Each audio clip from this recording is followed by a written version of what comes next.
From Galilee, I know it's unexpected, and of course, we just had our Facebook Live last night speaking about Bible prophecy. But I think that this report is very, very urgent and very, very important to those who, love Bible prophecy, but also love to understand what's behind the news and want to connect current events with indeed Bible prophecy. So we've been talking much about Ezekiel's war, but a giant step towards the fulfillment of Ezekiel was taken this morning in Tehran, in Iran. And let me explain what really is going on. Iran had successfully tested the S-300 anti-aircraft missile defense system that was purchased by them from Russia in 2016. The negotiations regarding that took place for the longest time, but thanks to the Obama administration and the Iran deal, Putin felt free and comfortable to sell those systems to Iran. And basically, by doing so, he blocked all option of military action against Iran's nuclear program. Once again, the S-300 system is now operational, and that means there is no way for any air force in the world at this point to successfully carry out any attack on Iran's nuclear program. They already positioned some of the systems around the Fordo nuclear reactor, but also in other key locations. And what you need to understand about that particular system is that it's very deadly. It's something that the Russians have been working on for the longest time, and right now they perfected it. This missile system can detect with a very sophisticated radar aircrafts or cruise missiles that are coming from hundreds of miles away, and it will shoot at the same time multiple rockets, not one, not two, many, to destroy simultaneously many targets. That is the last, I would say, nail in the coffin of the Obama administration's effort to prevent any military action from Israel's side to put an end to the nuclear effort of Iran. Now, let me make it very clear. Why am I so excited, but also why am I a little bit anxious to share that with you? For the longest time, I thought that obviously Israel won't be able to destroy the nuclear reactors of Iran because they learned they learned the lesson from the Iraqi nuclear reactor and the Syrian one. They spread their different nuclear program facilities in so many different locations that one wave of air raid won't really do any damage. It might damage one place, but all the others will still remain operational. And this is exactly what made things very complicated for us. Now, Israel has been trying behind the scene to get approval from America to go and to attack that nuclear reactor and several other facilities over there. The U.S. under Obama said no. Believe it or not, but Saudi Arabia allowed us officially to use their airspace on our way to carry out that mission. The Saudis have more reasons to be afraid of Iran's nuclear weapon than Israel, because the biggest war in the world of the Muslims is the Sunni-Shiite war, and of course Saudi is the leader of the Sunnis and Iran is the leader of the Shiites. So the Saudis are very, very unhappy, and that explains the very interesting warming up of the relationship between the Saudis and the Israelis right now. But my point is this: if you read carefully Bible prophecy, you know that if anything, Damascus is the one that is going to be destroyed and not Tehran. And if anything, Iran is going to launch an attack on Israel, joining obviously Russia and Turkey. So my point is that what we see now is the last nail on that coffin of a potential Israeli attack on Iran. And we also can see that there's a good possibility of a nuclear exchange in the Middle East if you carefully, between the lines, read Ezekiel's prophecy regarding the type of weapon that has to be buried for how many years and all of that. My point is that we made a giant step forward right now towards two things. One, the Iranian-Russian collaboration that eventually will be against Israel. You know, Russia may not talk against Israel, but Iran every day and every night is vowing to destroy Israel. Two, the Russians are obviously not going to attack Iran for using their own system because they sold it to them. The Russians, by selling that weapon system to the Iranians, basically said, woe to you, Israel, if you will ever touch the Iranian nuclear program. And last but not least, we can clearly see that the Russians are dictating the moves in the Middle East right now. That probably is the reason why Benjamin Netanyahu is rushing to Moscow next week to speak to Vladimir Putin about the Iranian problems. It's just that I don't see the point of talking to Vladimir Putin about Iran when Vladimir Putin himself is the one who is arming Iran and selling them all those weapon systems. You have to understand, Iran finds in Russia an ally for a reason or for a season. Russia needs Iran right now because Russia needs to sell weapon systems. Russia is in a great deficit in their cash flow because of the completely very, very disappointing record low price of the oil, which Russia is exporting and it's depending on. And so Russia needs money, Iran needs those weapons, and there you go, you found those joint interests over there. Ladies and gentlemen, Iran and Russia are now closer than ever. And when Iran says that the system is operational, that means if anyone had in mind that President Trump right now in the White House will allow Israel to go and attack Iran's nuclear program, right now I can tell you, Israel itself will not even ask permission to do that because we will not go on that suicide mission ourselves. The reason why they were pushing so fast to make that system operational is because of the elections in the United States. Trust me, if Hillary Clinton was the president of America, the Iranians would be taking their time, knowing that the administration in America will be the one who will block the efforts of Israel to bring an end to their nuclear program.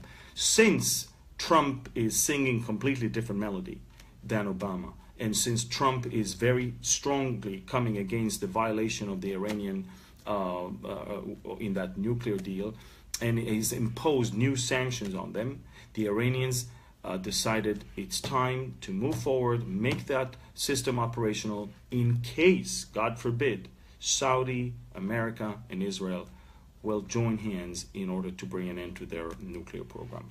Ladies and gentlemen, now it's a fact, now it's a done deal.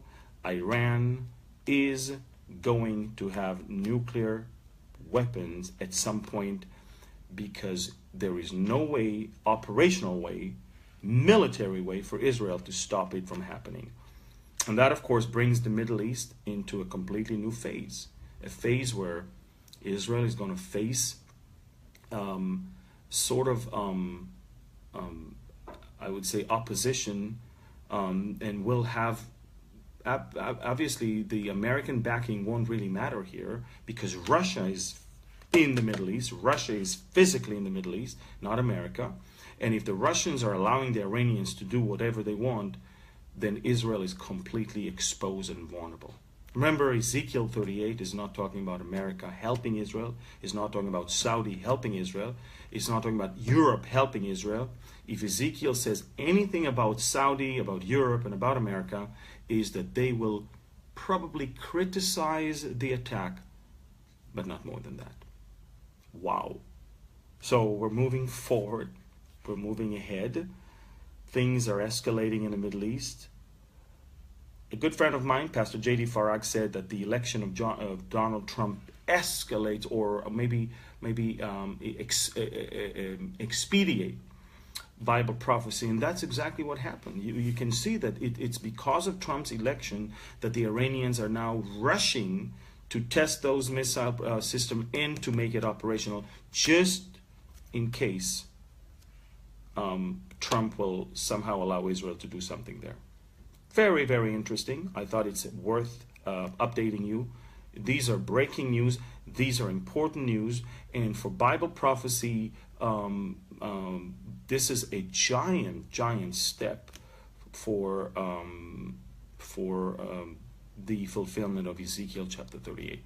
So, having that in mind, I want to remind you all that Jesus is still on the throne. I want to remind you all that we, the children of God, can only look up and see that our redemption is drawing near. I mean, I don't believe that we, the believers, will be here to see the war that will eventually bring about the rise of the Antichrist, who will introduce peace to Israel and to the Middle East at the end. So, wow, things are definitely escalating. Things are definitely moving forward very, very fast. I'm super excited, and I can't wait to see what's next. Pay attention that right now Benjamin Netanyahu is very busy in building up a new coalition of the moderate Sunni countries like Saudi, the Gulf countries, Qatar, and all of that, because they have more reasons to be afraid of Iran than Israel does. And they find in Israel right now more of a partner than an enemy. And they understand that the enemy of my enemy is my friend. And therefore, it started in Washington about 2.5 weeks ago, that President Trump and Benjamin Netanyahu spoke of a much broader regional peace deal than just the Israeli-Palestinian track.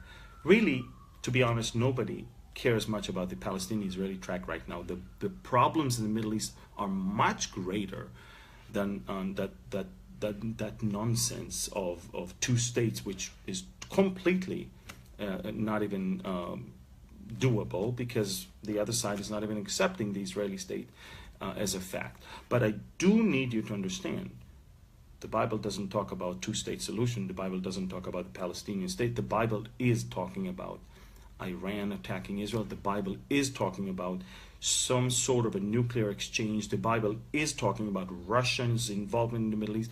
So we must get out of that, concentration on the Israeli-Palestinian thing. We must take a step backwards and look at the whole picture. And the whole picture is much bigger and much brighter and much more interesting, if I may say. These are amazing days. I hope that you guys are following and walking with the Lord. I hope that you guys really have things right with the Lord. I hope that you guys understand that the priorities in these days, in these times, in these seasons should change. There's no point, there's no time for pitiful arguments or fights with family members and friends. This is the time to get serious with your walking with the Lord. This is the time to move forward with your effort to be about our Father's business. This is the time to spread the gospel. This is the time to spread the hope that we have, the blessed hope that we have, that the rapture of the church is soon to happen. Now, I can't even imagine how many, or I can't even tell you how many people write me about how they don't think the rapture is biblical. Well, I always send you back to the Bible, not only to 1 Corinthians chapter 15, but also to 1 Thessalonians chapter 4. The rapture not only that is biblical, but it's probably the only hope for the believers in this wicked, fallen, and miserable world. We're not of this world. We're not to stay in this world. We are to be taken. He's coming to take us unto himself. So where he is, we will be. And of course, when he comes back after the tribulation, behold, He comes back. The Lord is coming back. His feet are standing Mount of Olives. He comes back, and his saints are coming with him. I'm super excited about that, but again, we have to understand the times. We have to understand the seasons. We have to see what's going on. This piece of news of Iran saying that the S-300 system is operational, that they have literally blocked all potential military action against their nuclear program. This is major news. It affects not only the region but the whole world. And I want you to understand that now they will be bolder, they will be more defiant, they will be more, I would say, courageous to defy the world, to basically do whatever they want, because that sword above their neck of we might destroy your nuclear capabilities is no longer there. This is it. Now I know that Israel, for the longest time already took other alternative ways of harming and somehow postponing and sabotaging the nuclear program of Iran. I know personally that, at some point, instead of sending F-16s or F-15s, we actually sent emails with attachments that were deadly for their systems. But we will continue in our effort in the cyber world. But again, the military option is probably off the table. And these are big news. And therefore, we don't hear about Persia being destroyed. We hear about Damascus being destroyed. And we hear about Persia joining Rosh and joining Turkey, Gomer and Togarmah, and actually coming against Israel. What an amazing time. I just thought I should report that to you all. And you guys have a blessed, blessed Sunday. I'm so thrilled and so encouraged to see so many of you that are engaged in this effort to spread the news of Behold Israel. And as you know, I announced a raffle yesterday. And if you guys will go on our Facebook page and follow and like and share with as many people. And if you guys go on Instagram and follow us and share, and if you guys go on our website and subscribe on our newsletter, and if you guys go on also Twitter and like us and retweet our posts, you will enter into that raffle. And the first prize of that raffle is a free tour with me in Israel in 2018. Most likely, I will have you come to the November 2018 tour where Pastor J.D. Farag and myself are hosting a Bible prophecy study tour. Two more prizes are in store. If you cannot make it, or if you didn't win the first one, you still have a chance to win a flight to Minnesota to attend the Understanding the Times conference of Jan Markell and Olive Tree Ministries. We will pay your way and you stay there. And you will have lunch with me, and we'll talk about Bible prophecy right there. And if you didn't win that one, the last one is a package full of resources of Behold Israel's teachings, of my teachings, and even a Bible, an Hebrew English Bible with a nice dedication and my own signature. And if my book, The Last Hour, will come out by then, I'll send you a free copy signed by me. So I encourage you to sign up on the newsletter on our beholdisrael.org, to register also and subscribe on our YouTube channel, Behold Israel. Go on our Instagram, Behold Israel, one word. Follow and like. And of course, you can do it on Facebook and Twitter as well. The reason why we do that, we want a message to go out to as many people as possible. And if on the way we can bless you, and if you can't make it to Israel, if you cannot afford a tour to Israel, we can help you to, bring that dream come true. Why not? I love you guys from Galilee, and I wish you a happy Sunday. And I know in Asia it's almost Monday right now, but again, happy Sunday, and have a blessed week ahead of you. And if things will change, if something is going to happen, I won't hesitate to come back live on Facebook, which will later on be on YouTube, and update you. Thank you. God bless you. Get the app. Download the free app, Behold Israel, and get the news every day from the land of Israel. It's news that I believe you as Christians should know, and the media in your countries probably won't report that. Thank you again. God bless you and shalom from Galilee. Bye bye.